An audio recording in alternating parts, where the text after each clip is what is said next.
Hello everybody, welcome to this week's edition of The Verdict. So whilst the focus last week was very much on Royal Ascot, I turned my attention to the July course at Newmarket on Friday night, first meeting of the summer there, and on Saturday as well. And there were some excellent three-year-old performances that are worthy of analysis. Also a two-year-old that we need to follow going forward. Let's have a look at Friday first of all. Here are the winners on Friday night. Binarella Bay taking the opener. Global Asset, the William Haggas team. Midnight Gun, we'll have a look at that horse in a moment. We'll look at Burrito and Robart as well. The Burrito time very slow, but an interesting race nonetheless. 7.99 outside standard on quick ground.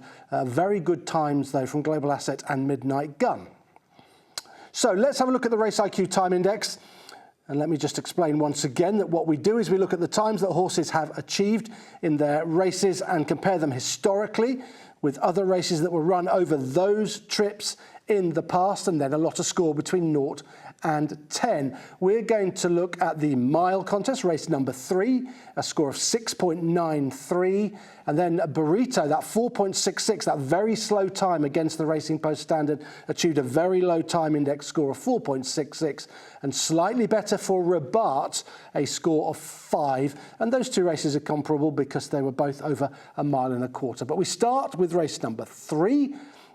And this was won by Midnight Gun, who went off the 8 to 15 favourite for this handicap. This horse running in a handicap for the first time. Mythical Guest was 7 to 2 and very weak. 7 to 1 Speeding Bullet. McKean was 18s and Borgie 22 to 1. 25s Madame de Seville. 6 went then. Let's see what happened out on the July course. The going was fast, good to firm in places. There's Midnight Gun from 5, who beats Mythical Guest from 4. And Madame de Seville, who was a bit awkward in the run, came from stall number 6. Midnight Gun, a nice winner for Ed Walker and Kevin Stott, and backing up a win at Nottingham last time out, and was quickest out of the stalls. 2.69 seconds to 20 miles an hour, and thereafter was always prominent in a race that was more strongly run than the 2.25 mile contests that I'm going to have a look at a little bit later on. This is a very well-bred horse. To the 4, the grey horse by Kingman out of Sky Lantern, so really well-bred.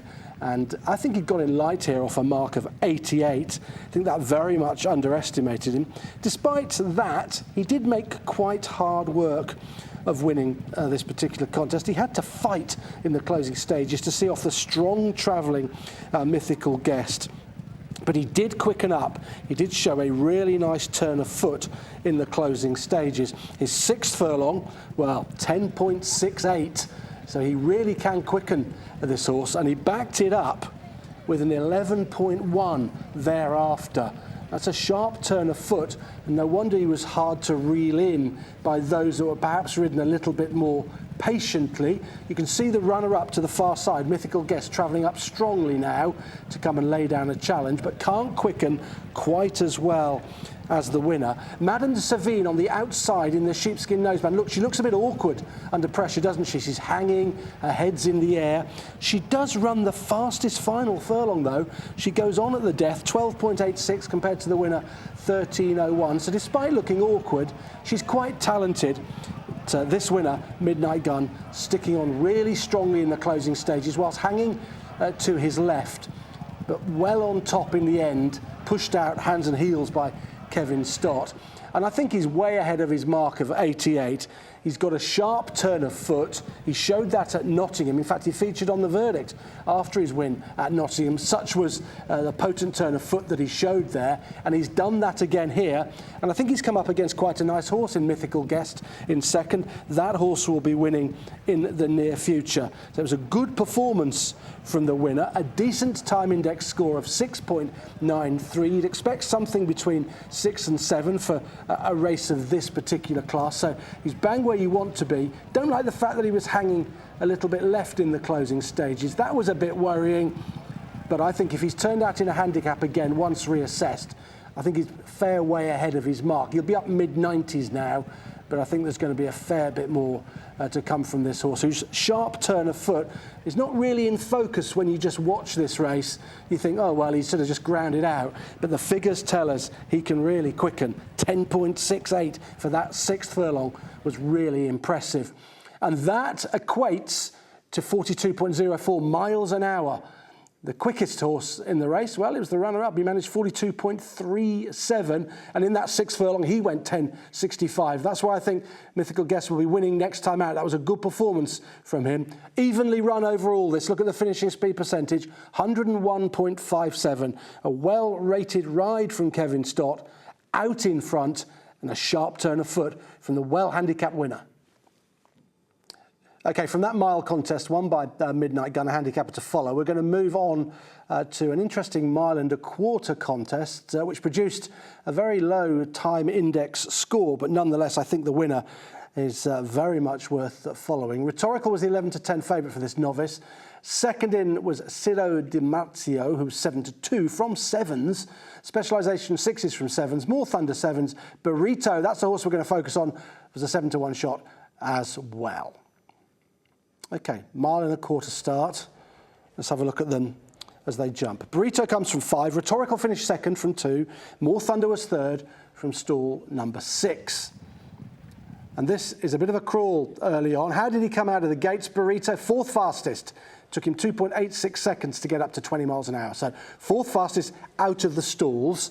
And he's given quite a patient ride by Rab Havlin here. He's on debut for Team Gosden. And look at this pace. It is absolutely pedestrian in the early part of the contest. The early sectionals read as follows, and they tell us that it's a crawl. 15 seconds out of the stalls for the first furlong, then 13.68. Second furlong, 15.03. Could be running in a 2 mile chase. 13.73 for the next, and then they started to get a little bit quicker, 12.96 after they'd gone 5 furlongs. What did that early pace mean? It meant that the favourite, Rhetorical, is too keen. See the back black cap, the high clear colours towards the inside. Look at his head in the air there, he's pulling.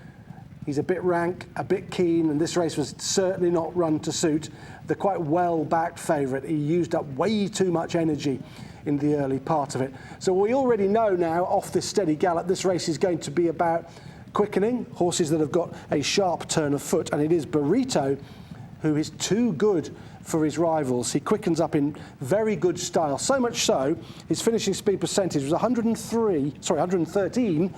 113.12 tells us 2 things. One, he was able to go pretty fast through the final 3 furlongs, but also that he saved loads of energy for that fast finish, courtesy of the steady gallop.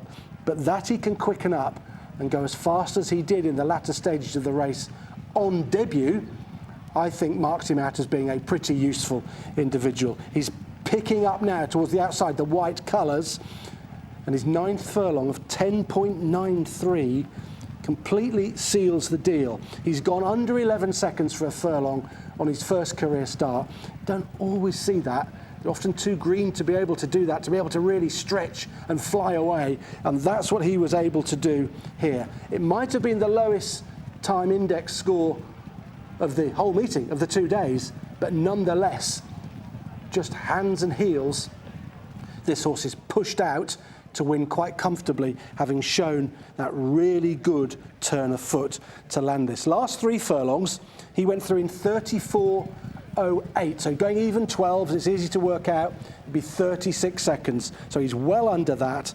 And Rhetorical, who, having pulled hard, does run on quite well, was 34.3. So the winner 0.22 quicker in the final 3 furlongs than Rhetorical, who wants a stronger run race. And I want to point out More Thunder, big white face. His numbers were pretty good in the closing stages, and he fired the fastest final furlong. He was getting the hang of things late on. I don't think he would have beaten Burrito if he hadn't been so green early on, but he quickened up really well. 11.8 for him through that final furlong. So he's one to follow, but this horse could be pretty good. I think he's fairly classy, Burrito. Let's sum it all up. There's that finishing speed percentage, 113.12. And you can see his fastest furlong was 10.93. The only other horse to get under 11 seconds was Ciro Di Marzio, who went 10.98 in that 9th furlong. That's where they really quickened up in this race, and he got a top speed of 41.85 miles per hour. Very slow final time, 2 minutes 10.09, but a really sharp turn of foot from this useful debutant. So we've had a look at a couple of really good three-year-olds, I think, the first two races on this week's edition of the show. We're going to have a look at another one now, Robart, who won over a mile and a quarter at Newmarket on Friday night. It was the 8:20 handicap, and Robart was 8-13, Chaturanga was 13-2, Big Zoo 7-1, 9-1 Educate, Yokohama was 11s, and Alrazine was a 14-1 shot. And we can compare this race with the previous one that we've just looked at, Burrito's Success. There's Robart. Stall number 4, Chaturanga was second from 6, Educate was third from stall number 3. Let's have a look at, see what happens at the start. And interestingly, Robart not that quickly away in those yellow colours. It was 3.25 seconds to get up to 20 miles an hour. It took him a while to warm up, didn't it? And he was 6th fastest, therefore, out of the stall, so the slowest, effectively. And the gallop here was a bit of a crawl. It wasn't quite as slow as the gallop we saw in the Burrito race, but nonetheless, it was quite slow. The final time was slightly better than the time achieved by Burrito. The time index score of 5 compared to Burrito 4.66, so a slightly better overall time from this winner. And I think he wants to be marked up a little bit because it was steadily run. He's last, and he's going to go from last to first to win this race, and he has to work very hard, but I think he's better than the bare result. His final 3 furlongs were pretty good, and remember, this is a race that's come just a week after a very easy win at Chester for Robart. So he's turned out fairly quickly, and he's not really got the run of the race. Chaturanga has out in front, and Chaturanga will finish in second place. So I think you've got to mark up Robart. I think he's come home really strongly to land this. He reached a top speed of 41.84 miles an hour when he was able to quicken up, and he quickened up through the 8th furlong, and he fired a sub-11 second furlong rather like a Burrito did. He needed to, given the position he was in. He went 10.91 seconds to get himself involved in the race, and his finishing speed percentage overall was good, actually. It was 109.47, so he's 9.47% quicker last 3 furlongs than he was in the rest of the race, and he's shown quite a good turn of foot, which he is doing now. He's demonstrating that now at 10.91 as he quickens up at the mile pole. And now it gets interesting because Chaturanga starts to drift across the track. They often drift across the track at Newmarket on the July course to the far side, and that's exactly what's happened here. The second and third getting involved in a bit of scrimmaging, and they've taken the winner right across. Stewards did have a look. I thought they might have considered reversing the second and third, but they didn't. They left it, and they were quite happy with what happened in the race. But this, again, rather like the Burrito race, a bit of a crawl, but Robart, at a positional disadvantage, has shown a bright turn of foot, like Burrito, to go 10.91, and that took him to the front, and that finished off his rivals. It was a good performance from him. Let me give you the top speeds from the 3 races we've looked at. Midnight Gun over a mile, 42.04 miles an hour. Burrito, 41.85. Robart, 41.84. So those two, Burrito and Robart, they reached a similar time. Midnight Gun was a little bit quicker. I think that race could be a little bit underestimated, that Midnight Gun performance. Anyway, let's summarise what Robart did. So what we've got essentially is a steadily run race. He's slowly away. He's last up to 20 miles an hour. So he's a hostage to fortune. He has to sit last, but he has to quicken past all of his rivals. And to do so, he did a 10.91 second furlong. That took him to the front. None of his other rivals, as you can see from there, the fastest furlong, could get under 11 seconds. He's pretty useful, this fella. 2 quick runs in succession. He's probably due a bit of a spell now, and then we'll see him back in decent handicaps, I think, later this year. Let's turn our attentions to the second day on the July course on Saturday afternoon. And once again, we were dealing with quick ground, and we got much better times overall. Here are the winners You can see that most of those times pretty close to standard, bar Mountain Road. It was a bit of a crawl for that 1 3/4 mile event at 5:15. Look, Miss Basus put up a really good time. So did Ombudsman, Tree4 as well, Treasure Time, not far off standard. So we were dealing with real quick ground, but we were dealing with ground where horses would let themselves down and produce good times. And the time index reflects that. 3 that we're going to have a look at are the 8.32 of Ancient Truth. That's a 2-year-old, so he's above par, above what you would necessarily expect. 9.17 for Miss Basus.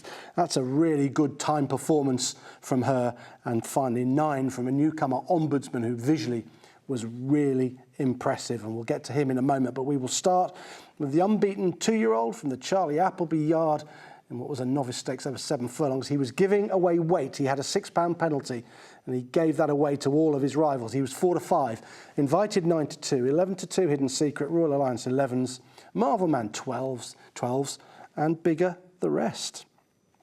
Remind you, time score of 8.32, good time. You'd expect something between 5 and 6, so he's above what would be expected for a 2-year-old in this type of novice. And there are the 1, 2, 3, and Ancient Truth jumps out fairly okay. He got a bit of a bump at the start from the horse drawn next to him. 2.89 seconds to 20 miles an hour. So he was 4th quickest out of the stalls. 2.89 is not too bad at all. You remember Robart was over 3 seconds to get up to 20 miles an hour and then was a hostage to fortune as far as pace was concerned. This horse is not. They're able to sit quite handy on him as the runner-up rolls along in front. Invited, Richard Hannon team, Thunder Wonder was the horse who finished back in 3rd place. Now, this winner had won on the Rolling Mile on his debut, and this is a race that Charlie Appleby's got a really good record in, and he needed a winner because Royal Ascot was not kind to Charlie Appleby at all. No winners. Some of his horses ran okay, but some didn't run particularly well. So he'll be pleased that he's got this in the bag. And this horse could be pretty useful, I think. He reached a top speed of 41.64 miles an hour. Wow, that's pretty quick. He sat handy, and I think he and indeed the runner-up are pretty useful. His finishing speed percentage reflects that we had a stronger run race than some that we saw on Friday night, 103.87. So he's only 3.87% quicker in the last couple of furlongs than he was in the early part of the race. But nonetheless, even in quite a strongly run race, he could still go 10.95 seconds for the 6th furlong. So he's got a turn of foot, and this is an interesting performance for the rest of the card, because look where he is on the track. He's drifted across to the stand side. Indeed, he raced mainly towards that side of the pack, but he drifted across a little bit, and that was quite important. That's a big caveat, I think, for this meeting. Being towards the stand side was a definite advantage. You didn't want to be over on the far side, and closest to the stand side was the place to be. You can see he's putting his head to one side. He's just hanging a little bit while he quickens up, but he quickens up really well. 23.2 his last couple of furlongs. The runner-up nowhere near that, 23.56. The runner-up did get the run of the race. His finishing speed percentage around about the 100 mark. So he's been rated really well out in front, but he couldn't quicken. He couldn't quicken like this impressive winner for Godolphin. It's a welcome winner for Charlie Appleby. It's a really nice horse. He's by Dubawi. You might well have guessed. The dam is by Australia, which will give him a bit more stamina. This is 7 furlongs as a 2-year-old. He'll certainly stay a mile plus next year. Let's summarise this 2-year-old then. He's pretty useful, and he's going to step up in grade now, isn't he? There's that fastest furlong, 10.95. Nothing else could go under 11 seconds, although Invited ran a big race. But Invited, who was in front and got the run of the race, was run down by Ancient Truth, which tells us that he's a pretty useful 2-year-old going forward. Group races beckon for him. Let's have a look at another nice 3-year-old performance now on the July course on Saturday afternoon. You will have noted when we looked at the times that Miss Basus put up the best time performance of the day, not just the day, but of the 2-day meeting. And she was really impressive in victory in this fillies handicap over 6 furlongs. She wasn't favourite. Cuban Melody was at 3 to 1. She drifted Miss Basus out to 100 to 30 from 11 to 4. Bodicea was 7 to 2, and it was 8 to 1 and Bigger the rest. Okay, let's have a look at it from the start. There she is from stall 8. Cuban Melody, second, the favourite, from 2. Royal Elysian from 1. was third. Look at the second and third. Yeah, you guessed it, stand side. Time index score was 9.17. Really good score from her, but she wasn't helped by this. She's 10th fastest out of the gates. She's in the yellow colours, and she was quite slowly away, just 3.12 seconds to get to 20 miles an hour. And therefore, Sylvester de Souza, rare ride for him for the Carl Burke team, has to be fairly patient with her. They're just a little bit undecided about where they want to go. Some of them thought about coming towards the stand side, and then they sort of bunch up down the middle of the track. A really good time from her, and she's got to come from 10th place in the early part of the race to get to first. And the reason we got a good time is that she's rated evenly by Sylvester. Her finishing speed percentage, 99.37. So we're nowhere near the Burritos 113 or the Robarts 109. We're at 99, so she's just coming home evenly. She's made her way through the field, and now, impressively, she will quicken up. And she does an 11.1 second furlong. That's the 5th furlong, the penultimate one, and that wins her the race. She's doing it now from the 2 to the 1, 11.1 seconds. She can't go under 11 seconds like some of the other 3-year-olds we've looked at in the show so far, but that's because they were able to save more energy in steadily run races for a fast finish. This even is in an even run race. She's able to quicken up miles better than the rest. And look how well strung out they are. That pretty strong gallop has found a few of them out, and she's the only one who can pick up and finish strongly. Listen to these last 3 furlongs from her. 11.18, 11.19. That's pretty good from her point of view. And off that strong gallop, you've got to be impressed with what she did here. And there's a point to make about where we've seen her before. She's never raced on turf before. She's only raced on the all-weather, and she's never raced in a handicap before either. So those two things combined have brought about a big improvement in her form. And she looks like a really smart sprinter to follow. The one thing I take from the sectionals, as we look at the race summary, is that she can maintain her speed. She can quicken up and maintain it, and she maintained her speed better than her rivals. Her final 2 furlongs were pretty good, 23.95, and she went 10.61, 10.80, and then an 11.1. So she's got loads of speed, but she can sustain it better than most of them. Look at that, 99.37% was her finishing speed percentage, just under 100, so rated perfectly by Sylvester de Souza, and 41.9 miles an hour is what she got up to. It wasn't the fastest, but she kept her speed going for a lot longer than the rest. Time to have a look at another 3-year-old now, yet another one that impressed at Newmarket over their 2-day meeting, and it was Ombudsman, who was a newcomer for the Gosden team. Benoit de la Sayette was on board in what was a novice stakes. It was over a mile. Sword went off favourite at 2 to 1. Kilt, very well supportive for William Haggis, 7 to 2 from 13 to 2. Arabian Light 9 to 2. Dossman was at 11 to 2. 7's skipper. There's Ombudsman, unfancied at 18 to 1. Let's have a look and see what happens. There he is, stall number 8. And runner-up came from stall 9, third from stall number 7. This is a remarkable performance from this horse on debut. Let's see what he does out of the stalls.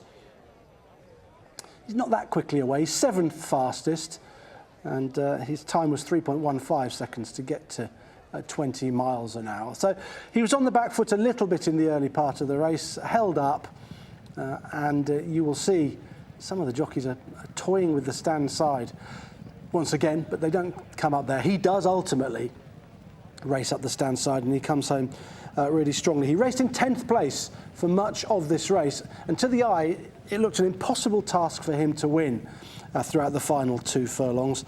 But in what was quite a strongly run race, he's finished off really well throughout the closing stages.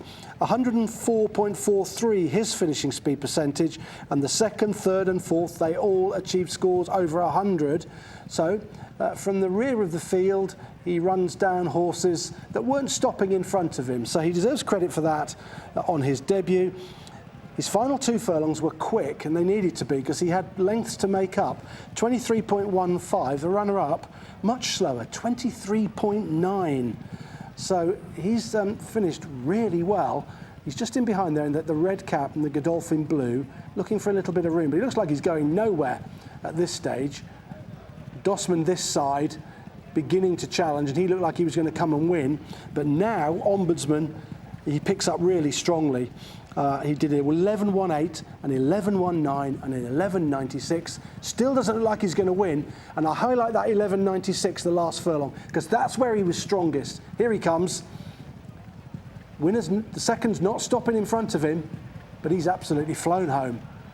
Now, he's aided, I think, by being on perhaps the better part of the track towards the stand side, but nonetheless, that's pretty impressive. That final furlong of 11.96 was way better than all of his rivals. So was his penultimate furlong as well, which was 11.19, and he went 11.18 before that. So this is a really good performance from this newcomer.